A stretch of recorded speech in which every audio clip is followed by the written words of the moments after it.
Hello and welcome to Freedom Through Astrology, where we're giving you the keys. It is freedomthroughastrology.com. I'm your astrologer, Donald Patak, and it's my contact information, copyright, standard YouTube copyright. Keys to the reading, because I do read differently. I believe the way I'm reading is more in alignment with the way the ancient astrologers read. First of all, I use constellational astrology, sometimes called true sidereal. It's astrology by the visible sky. Ancient astrologers were astronomers, so they were looking at, and they asked the question, where is the planet in the sky right now? Tropical astrology fixed the signs to seasons the way they were somewhere around 220 AD, give or take a couple of years, probably taking. But it fixes the signs to seasons, and it's currently actually out of alignment by about 25 degrees. I'm reading the planets where they are in the sky according to astronomers. We're pretty close to, anyways. I use the natural size of the constellations. The constellations are all different sizes. Virgo is huge at 49 and a half degrees or 48 and a half. She's the largest constellation in the sky. But constellations like Aries, Cancer, Scorpio, those are Libra as well, are each individually less than 25 degrees. So life lessons all over the place, important focus. I use astrological midpoints as opposed to the IAU boundaries because the IAU boundaries are arbitrary. They just drew the lines. And Athan Shimenti noted when he was doing real deep dive using, I think it was Stellarium, but he did a deep dive in and he was exploring and he noted that the boundary for between Scorpio and Ophiuchus actually put stars from Scorpio into Ophiuchus. No. There, Scorpio belongs in Scorpio. So he came up with his midpoint, which uses the zodiac belt, the last bright star of constellation A, the first bright star of constellation B, and creative geometry. I think it's more accurate. And you heard me mention Ophiuchus. Ophiuchus is the 13th sign. It's between Scorpio and Sagittarius. Yes, his foot is in there. And it's the symbol of the wounded healer. It's where you're wounded, and the ideal is for you to, in this lifetime, to learn how to heal that wound. This is the weekly edition. It's universal lessons for all of us on this nice third stone from the sun, to quote Jimi Hendrix. So have some compassion on your fellow Earth travelers. I read evolutionary astrology, which says these transits are lessons to learn, and you have freedom of choice. Yeah, you're going to be facing these lessons. However, you're free to choose how you want to respond to them. So that's important to learn. Dates are based on the Eastern U.S. time zone, as I'm right outside of Buffalo, New York, or reasonably. I'm focusing on 1 degree, degree before, exact degree afterwards. And my software is Capricorn by Prometheus. And this is the reading for the week of February 17th through 23rd, February 20 of 2025. So we have the sun in Aquarius, focus on learning independence, authenticity, you being who you really are. The moon. Moon is like the fast traveler this week because it begins in Virgo, jumps into Libra, Scorpio, Ophiuchus, and then Sagittarius. So it really rips through the couple of constellations. So expect a little bit of an emotional roller coaster this week. And we do have the last quarter moon in Scorpio. So a challenge here in the week. Our active planet of the week, we don't have a lot of transits, but the ones that are happening, Mercury's got his hand in on them. So key lesson for the week, learning and communication. Our power transits for the week, planet Neptune. So could call that an active planet, but it's really a power transit for me because these are going to go on for a long time. Neptune is conjunct the North Node. This will go on until the 28th. So it's just learning to be present with spirituality and being inspired as to your life's purpose. And this week, Neptune will be opposite the South Node. So it'll be reflecting on how you hold yourself back in past patterns and past habits.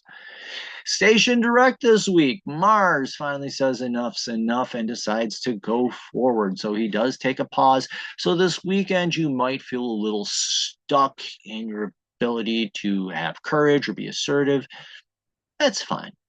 We'll all go through that. So right now, there will be by the end of this weekend or beginning of next week, we will have no planets going retrograde. And so we get a little respite there before Venus decides to take a break.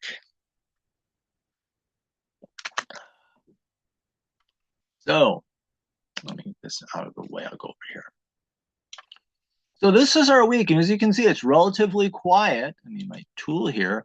I mean, we do have these transits start late Tuesday night, Wednesday, and what have you, and then we have a second blast late Saturday night into Sunday. So it's actually kind of a calm week in its own little way. And we do have, oh, I forgot sign change. Saturn does go into Pisces on Wednesday. I don't know how I missed that. Like, this is the third time recording this. I'm not going to do it another time. So we do have Saturn going into Pisces. That's another, you will feel that definitely on Wednesday and into Thursday. And as you look, you can see the moon. Really, this belongs over here because it happens more later Tuesday. But you can see we start with Virgo, and then it's just a railroad, railroad of the moon just bumping through signs all week. So it's a relatively steady week. Aside from the sign change and the retrograde, it's relatively calm. So let's go to our next slide. Jump me back down here. This is a long transit that we'll be dealing with. Okay, Ghost decided not to sit on my lap today. He's curled up on the chair behind me, so I'm like got like that much of the edge of the chair to sit on. I'm just sorry. That's the cat commercial for today. So this started back in the beginning of February and will end at the end of February, but you have Neptune conjunct the North Node. Neptune's spirituality, being present and in the moment. And quite honestly, Neptune and Pisces don't just do something, sit there. So this is a time of receiving inspiration about North Node, what your life's purpose. Anyone ever asks me what's a major thing I should focus on, I jump right to the North Node because that's like an ultimate lesson for you to learn, and it's something that you came here to achieve. Absolutely. So this is receiving inspiration for your life's purpose. Keep my notes here. So, becoming, receiving that spiritual inspiration is going to be very important. Why did it just do that? I don't know. So, receiving that inspiration and gaining a higher perspective or a different perspective on what your life's purpose is can be very, very informative and lead to compassion for yourself and for others that are going through this, because we're all going through this right now. Remember that. And a key to understanding this is understanding where your natal north node is. So where your natal north node is the lesson, and you're being inspired, receiving inspiration for that lesson. I can't stress that enough. Now the shadow here, Neptune likes to fall into fantasy, illusion and delusion, or escapism in any way, shape, manner, or form that it can. Pisces just amplifies this. It's like throwing it on steroids. And North Node is ignoring your purpose or trying to escape from it. So ignoring your higher purpose, trying to escape from it, can lead to a life of illusion and delusion and living in hype and hypocrisy. So be careful of that. I always like to paint the high side and the low side. From Friday, Virgo is the largest constellation in the sky. So anytime the moon goes through Virgo, it takes a long time to go through it. But the moon is your emotional self, and Virgo is looking to improve and get better. So this is you looking to improve your emotional life, your emotional stability, etc. I forgot to put that in here.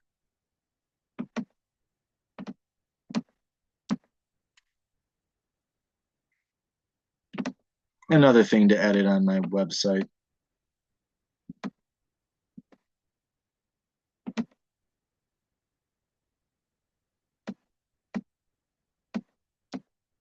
There we go. It's been a day. I've had to move 3/4 firewood, and there we go. It was freezing cold. But nonetheless, it's a time to improve yourself and see where you feel you need to gain more skills and be open to teachers. These people are here to help you grow and move on. So be open to that and be willing to listen and learn from them and make plans as well. A plan for growth is a good thing. The shadow here, the moon can be moody, and Virgo can be a perfectionist and have unrealistic expectations. So falling into worries that you can't be done or playing a know-it-all just leaves you like stuck and going nowhere fast. And especially with the south node there, the moon crossing the south node, which actually happened last week, um, feeling that you know it all is just a disaster waiting to happen. There we go. And we come to Monday. Take a breath. Remember to exhale. Repeat. So the only transit that we're really dealing with today, and a good chunk of Tuesday actually, is that North Node in Pisces. So do be open to that inspiration. Later on Tuesday in the afternoon, I believe it is, the moon will enter Libra. So the moon, your emotional self, Libra, paradox, ambiguity. So things might feel a little up in the air right now and might not make sense. That's okay. It's a time to regroup yourself and and kind of think of the scales. The ideal of the scales is things to balance out. Take pause. Take time to pause and let things balance out and even out. Situations may not make sense. Embrace the paradox and just learn to live with them and let them live and let live. Good lesson for today. However, for Tuesday, however, the moon can fall into moodiness, and now this can be the overly expressive moodiness that just acts out for all to see, or it can be that shutdown, that brooding, that silent brooding, which just ruins everybody. Uh, so, and in Libra, it can be incredibly indecisive and can't get out of a room with an unlocked door that's wide open, lights on, and fluorescent arrows pointing, giving you the steps to take to get out. I mean,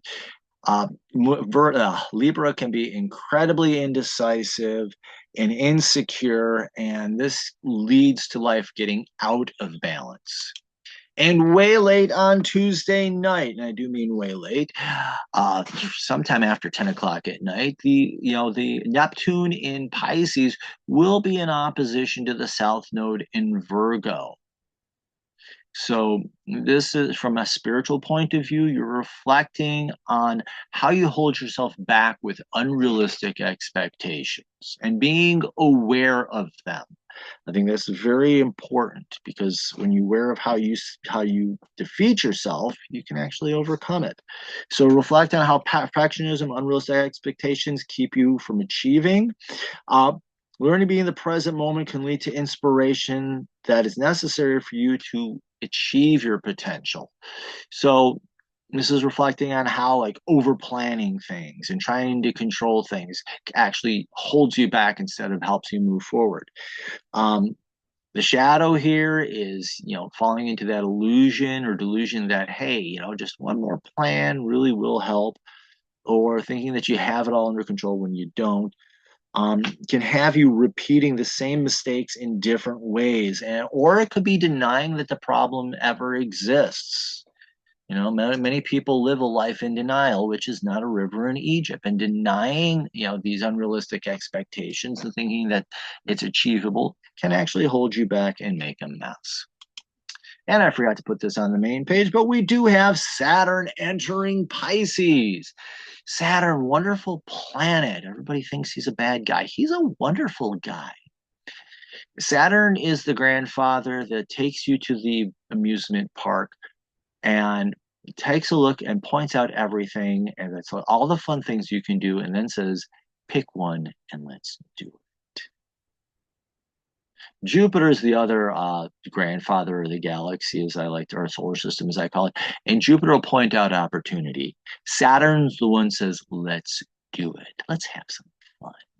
So Saturn, when you do the work, rewards you incredibly as well. So Saturn, growth, maturity in Pisces.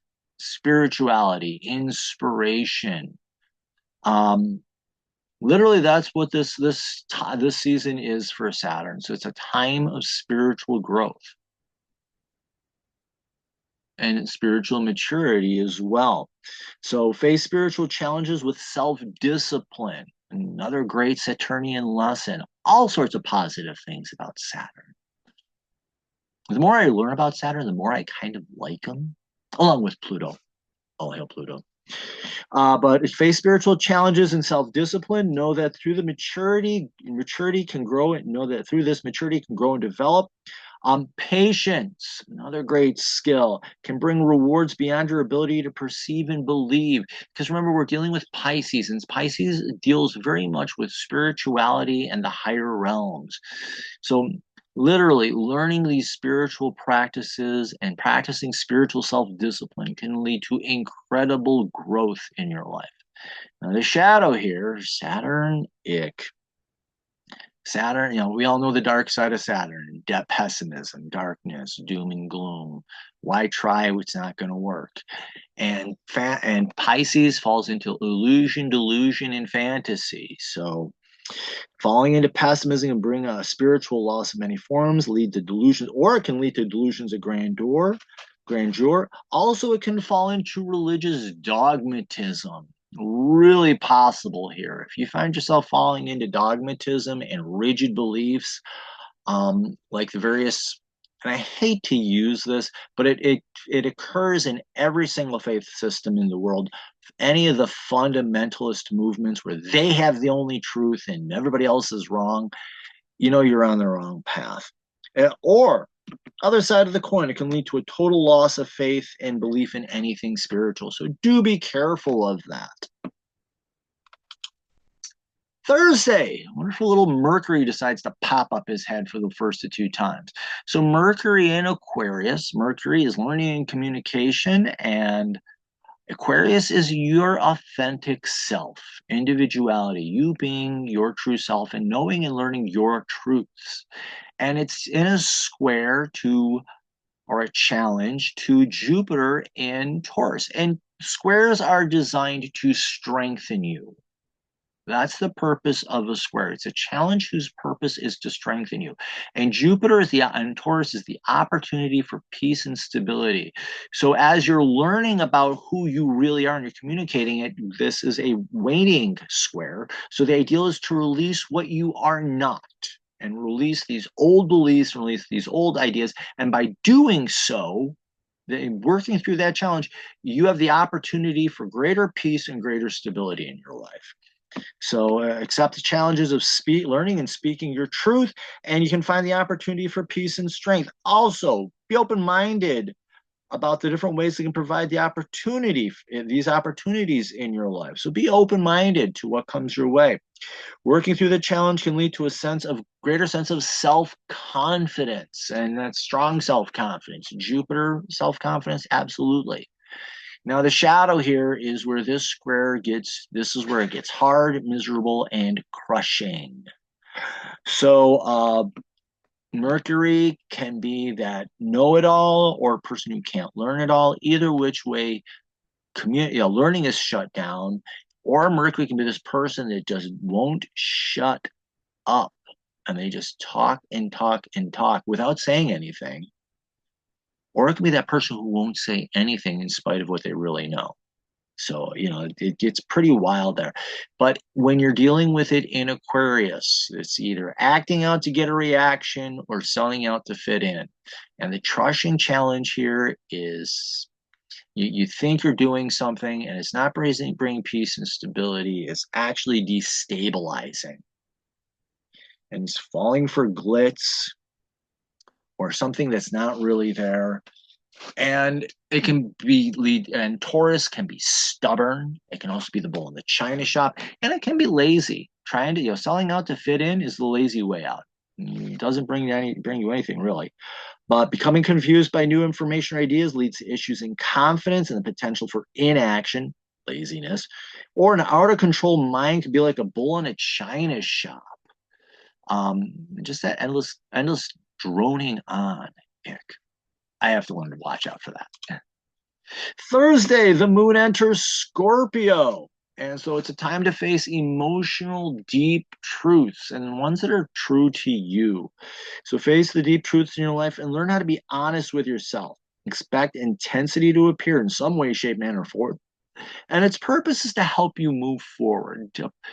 Scorpio likes to dig deep so that you can learn and grow. And think of Toto from The Wizard of Oz. Toto was Toto, the wonderful dog that pulled back the curtain. So you're pulling back a curtain of some kind here. So, Kate's scratching before she was snoring. But this is pulling back the curtain so you can actually go deeper and explore deeper and gain higher truths. So do that, and it can help you move forward. Now, the shadow here, the moon is moody, and Scorpio's a rotten mood. So falling into the rotten mood can complicate your life and make things more miserable and worse than they need to be. And we have the last quarter moon in Scorpio. And you have the sun in Aquarius. So you're learning to be your authentic self. And I do want to point out, look to what your sun sign is, because the lesson here is for you to learn how to be authentic to your natal sun sign. For example, I'm a Taurus. My birthday has me being a natal Taurus. So I'm learning how to be an authentic, Aquarius is teaching me how to be an authentic Taurus. So do pay attention to that. And again, this is a square. So this is a challenge. So emotional depth, being challenged by who you are, learning to be who you authentically are. And how can that be a strengthening experience for you and releasing who you're not? So as you explore and get to know who you really are and pull back those curtains, how is that a strengthening experience when you're dumping this garbage off your back? What else do I have here as my notes? Yeah, emotional depth, challenging your core identity, accept the challenge of your deep truths and roots and to your core identity. Working through this deep inner exploration can strengthen your identity and emotional security. So I think that's really cool there. So it does help you become more of who you really are. Now, the shadow here, we did talk about how that square becomes a challenge that's crushing, wipes things out. And we talked about already about how the moon can be this moody, dark, moody, irrational, acting out, or just brooding, emotional wreck. And the sun in Aquarius can be either acting out, trying to get a reaction, or selling out and trying to fit in. And under that, that moodiness just leads to to me, it kind of amplifies the worst of both in this situation. Because what can happen is you can be acting out trying to get a response from people, and they can just blow you off, and it's like, well, how much do I have to do to get somebody to notice me? So that ick there. So falling into a rotten mood can result in deep wounds to yourself, because being ignored like that can be wounding. And acting out irrational impulses or selling out to fit in feels phony and can lead to feelings of being crushed or defeated. So yeah. Friday, the moon enters Ophiuchus. So the moon, your emotional self, and Ophiuchus is the wounded healer. So ideally, you're learning to heal yourself emotionally. And do be open to other people for healing and to healers who can help you. So open up to emotional healing, both in learning and practice. Release the wounds in the past in order to move on. Also be open to others who can help you. So there are people who may want to help you on your healing journey, and this is emotional healing. Accept it. Learn from them so you can teach others. The shadow here, we talk about the moon being moody, and Ophiuchus is using the knowledge to heal, to wound. And yeah, you can study to be a doctor and use that knowledge to inflict great pain on people. There are plenty of historical events that show that. So or refusing to help others heal, or refusing to heal yourself. So refusing to heal can lead to deeper wounding. Acting out can lead to wounding of others, and feeling isolated and alone. Saturday, the moon enters Sagittarius. So your emotional self is up to get up, go out and explore. It's kind of curious in its own way. Gemini curiosity is going to the library. Sagittarius curiosity is going out into the world. Gemini wants to read about the museum. Sagittarius wants to visit the museum. So this is getting emotionally, you're up and out, and it's great to have that this is on the weekend. Get up, go out, all sorts of winter fests and things going out. Get up, go out, have a good time. Emotionally, you're up for it and you want to do it. So release boredom, seek fresh opportunities and experiences, and knowing that these will be enlivening for you. Now, the shadow here, we talked about it being moody. And Sagittarius, instead of wanting to experience something new, will settle into the status quo and defend it tooth and nail. And this can leave you feeling bored with yourself and with life in general. Also on Saturday, Mars is going to be turning station direct, and this means it'll look like it'll be standing still in the sky up there in Gemini. So this is kind of a time to pause and note where you are in your journey of learning and communication as you get ready to take your next steps forward. So, whoops. Have the courage to be curious about your interests and to speak out, or communicate them in your own choosing way. Move from reflection towards action. Retrograde is reflection. As it's moving forward, that's a time of action. So station direct is that, okay, we've been in reverse for a while, slip it in, you put it in neutral and then you go forward. So this is that neutral moment where you're getting ready to move forward. Assertiveness can serve you well in defending your interests. So, are you, what lessons did I learn about having courage? What lessons did I learn about being assertive? Now get ready to do them. So this is getting out of the classroom and getting ready to do. Now the shadow here, Mars can fall, Mars on its bright side or it's on its healthy side is learning courage and assertiveness. And its shadow, it falls into fear. Fear can come out as anger. Fear can come out as cowardice. And in Gemini, this is a mind that's just out of control. And it can be a war of words, literally. And I do mean you can wound with words. So falling into fear can lead to inaction or being bossy about what you look into or what others should look into. It can also lead to outbursts of words that wound, whether spoken or written. So be very careful with that. And our final transit, I had to actually change my website because the timings and stuff changed. And this is going to be kind of weird because you have Mars station direct and you have Mercury moving forward. So I've kind of wrestled with how to read this, but Mercury also rules Gemini. So this is actually a very, very important lesson because of that situation. But Mercury is learning and is in Aquarius is learning how to be authentic in what it's interested in and it's trying to communicate. And Mars, as I said, Mars in Gemini is you having the courage to learn what you want to learn and communicate. So these two lessons here kind of do work together. And this is a trine. So trines are easy energies to work with. This is a waning trine. So this is releasing things that are not real to you and not authentic for you so that you can have the courage to learn what is authentic for you. So have the courage to learn about and communicate your authentic interests. Be open-minded about new information that comes your way from different sources or unexpected sources. Know that breakthroughs can happen and lead to more insights. Have the courage to follow them. So this can be kind of a stage of setting up for your next burst forward. Now the shadow here, Mercury, can be that out of control mind, and in Aquarius, it can be acting out or selling out. Mars is fear, and like I said, it's fear, and that comes out as the anger or cowardice. And in Gemini, a war of words, there's so many other things to be said about that.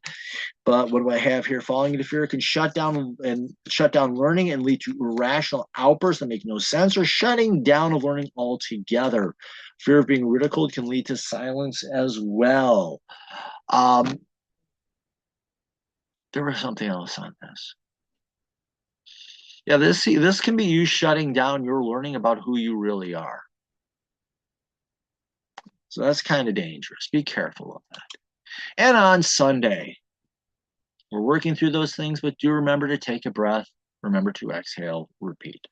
Work on the transits, enjoy them. They're a good thing. Do follow me on social media, Facebook, Instagram, and YouTube. I'm on them. All these guys are making billions of dollars off your data, and you're really not getting a whole lot if you're getting anything at all. Digital soul space is a spiritual, how do I put this? You're a spiritual safe space on the web. I do astrology on there. There's other astrologers, but they do crystals and oracle decks, tarot, wide variety of spiritual practices. 4 great moderators now. I can't remember the new person's name. I want to say Michelle, but I can't remember the last time anybody was removed for doing something that was inappropriate. But it's a great place to go explore and ask questions. And by the way, your data on that, it's run by Mighty Networks. Your data is your data. So I do encourage you to join that. Let me go here to here. And this is my website. Do go there. Quick 6 reading, but the first set of keys I offer, quick 6 reading is if you want to see how your chart changes. Your first set of keys I like to have people is your birth chart or natal chart. If you're in evolutionary astrology, this is the end goal. This is who you're supposed to become. Past life reading or a karmic reading is lessons you came here to learn so you can heal them. And like I read it different ways. If you're a past life person, this is a past life you came here to heal. If you're not a past life person, you're a one and done, this is a special lesson you came here to learn. Quick pick, pulls them in together. Second set of keys I offer is the horoscope, life cycle, the yearly. And the yearly can start whenever you want and go for 12 calendar months. Quarterly is a 3-month block of time. Monthly, I like to go new moon to new moon, but there are some people that like to go first to the calendar month to the end of the calendar month. However, but yeah, there we go. Those are the different horoscopes, and I do offer packages that combine these, 10% discount built in. If you click on subscribe, all I need is an email address. I don't even take your name. I just ask for an email address, and you get a once-a-week update on these transits. If you click on blog, you can see I do post a weekly forecast, and I do take deep dives. Wow, I didn't write a whole lot last. Wow, I really didn't. But yeah, last week was a very weird week. It was my second week back teaching. I had a school district call me up and say, we really need a librarian. Would you please come in? So I took it, and I'm just getting back into the teaching routine, but I'm still doing readings at nights and weekends. So, but this is where you can get my blog posts. And if you click on services, this is where you order the individual readings. What you get is I make a recording and I share it with you. It's on via Zoom right now. Download it, watch it, get your questions. And then when we do get together for that hour-long or whatever it is meeting, hour to an hour and a half, I think it is, depending on the reading you get, when we get together, you're using that time to ask me the questions to get greater clarification and greater understanding. And it's been really positive for the people who get that. So let me close that out. So do follow me on social media, like, follow, share, sign up for the newsletter. Remember, in the visible sky, your life changes. Thank you very much. Have yourself the best week possible.